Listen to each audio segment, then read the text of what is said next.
Good evening, my name is Donna Hippert and I'm speaking tonight on behalf of Oregon Toxics Alliance, and I will try to keep my comments very brief.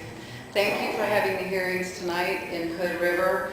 I would like to echo the call for hearings in the major metropolitan areas, not only here in the Northwest, but it is especially pertinent here because we're dealing with the prospect of radioactive waste being transported through our cities, but also in all the major metropolitan areas in the country.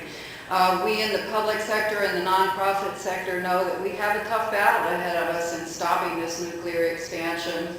And the indomitable Woody Allen said that 80% of success is just showing up. Well, we'd like for you to give us the chance to at least just show up at the hearing.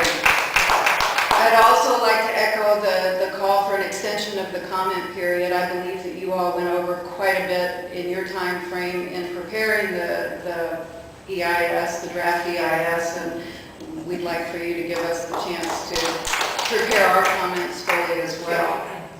I want to state that I don't believe there is a valid no action alternative in this EIS.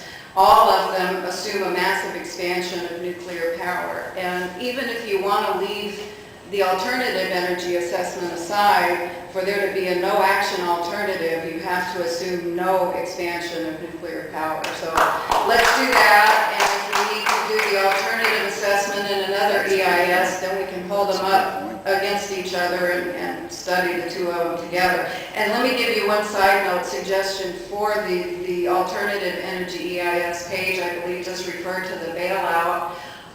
One of the reasons that Ford and GM are saying they need to keep their assembly lines going is because maybe they need to gear up for a war machine or something like that. Well, how about let's forget the automobile gas guzzlers, let's forget the war machine, and let's put them to work cranking out wind turbines and solar panels. If we have to bail them out, let's have them do something good for us.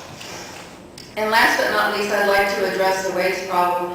30 years ago, I cut my teeth as an activist in Texas with the Nuclear Weapons Freeze campaign and the Stop STMP, which was the South Texas nuclear project. And at that time, they were saying, don't worry, we'll figure out what to do with the waste.